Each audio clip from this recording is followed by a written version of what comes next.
무용교에서 유용교회로 오늘의 묵상입니다. 오늘은 마태복음 9장 27절에서 31절까지의 말씀을 보겠습니다. 성경 말씀을 보겠습니다.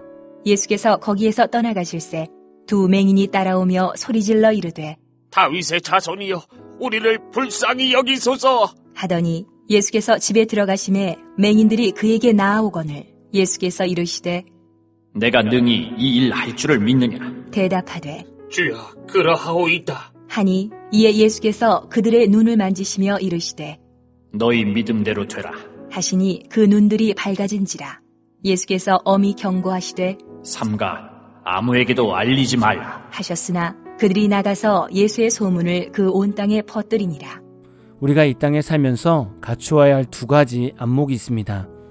안목이라는 말은 사물의 좋고 나쁨 또는 진이나 가치를 분별하는 능력을 말합니다. 우리는 살면서 다양한 것들의 좋고 나쁨, 진이나 가치를 분별하며 살아가야 합니다. 먼저는 영적인 안목이 열려야 합니다. 영적인 안목은 무엇일까요?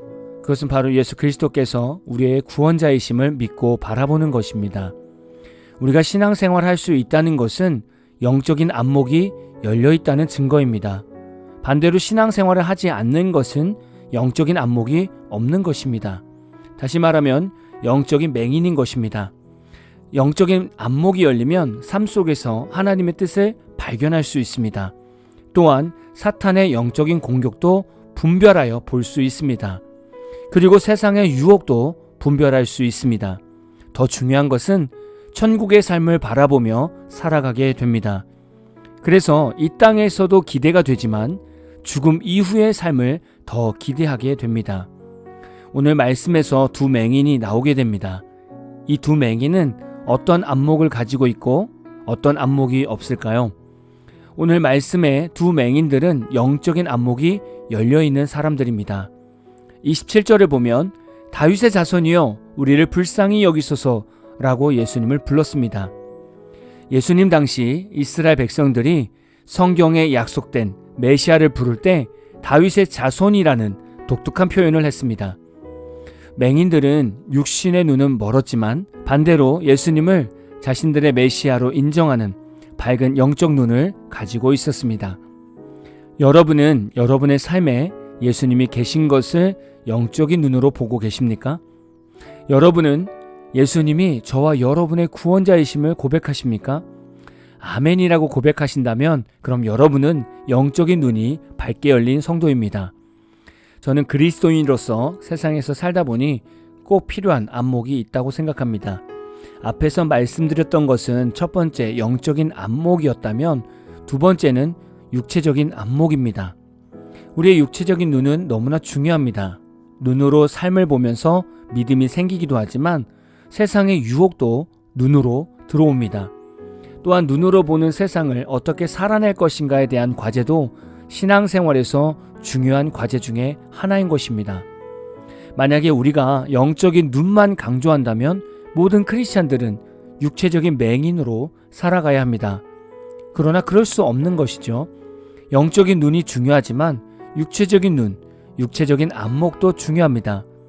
우리가 육체적인 눈으로 무엇을 바라보고 있느냐에 따라 올바른 안목이 생기기도 하고 잘못된 편견의 시선이 생기기도 합니다.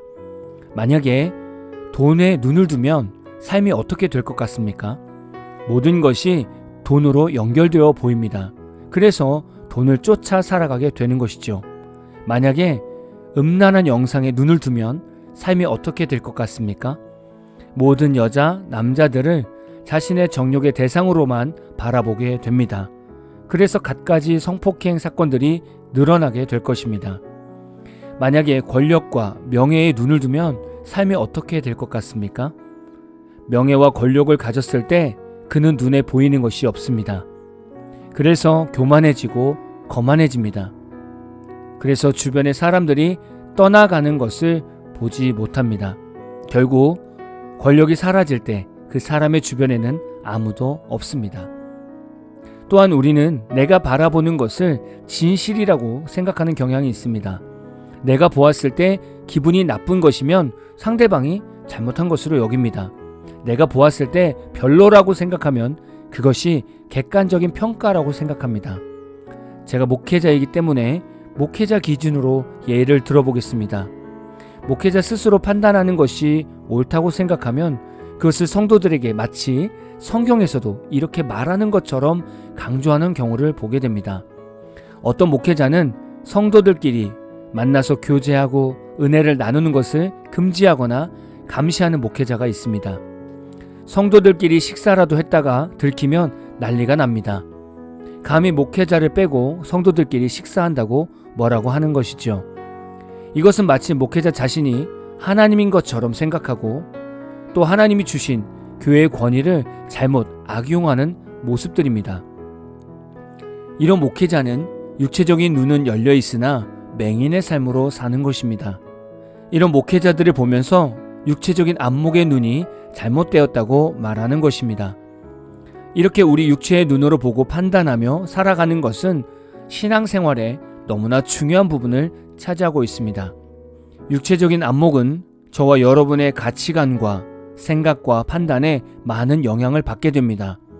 내 생각과 가치관과 판단이 예수 중심으로 항상 세워져 있지 않으면 우리는 얼마든지 눈에 보기 좋은 대로 육체적이며 인간적인 결정을 할 수밖에 없습니다.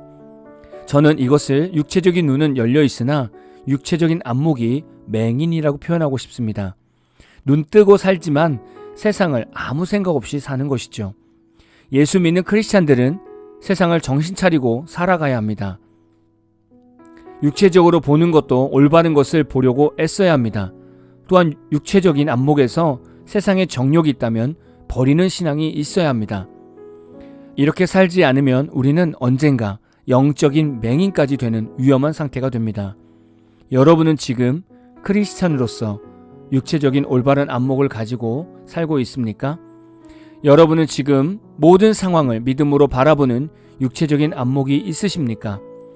또한 예수님의 길을 따라가는 영적인 안목까지 열려 있으십니까? 혹시 여러분이 바라보고 있는 것들이 온통 여러분의 욕심과 필요에만 빠져 있다면 예수님께 나아오십시오. 그리고 예수님께 영육간의 맹인임을 고백하고 회복을 구하십시오. 오늘 마무리 찬양은 마커스 워십의 내 눈 주의 영광을 보네 라는 찬양입니다. 찬양 후에는 잔잔한 연주곡이 있습니다. 말씀을 생각하면서 기도하는 시간을 가져보십시오.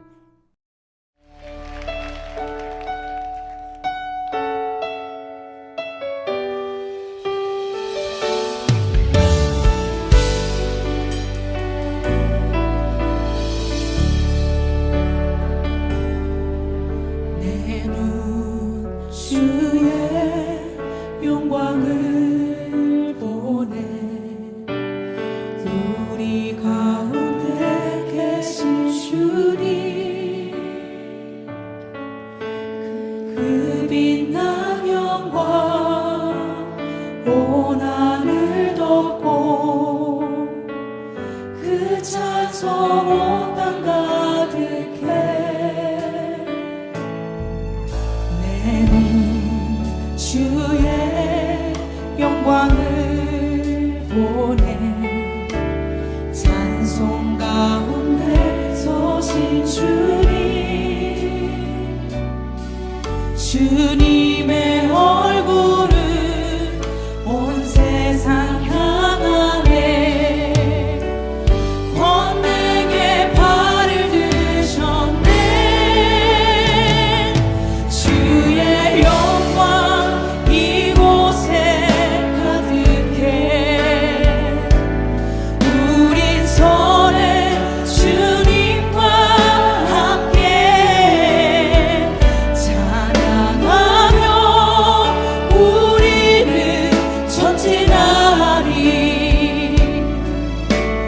모든 열방 주 볼 때까지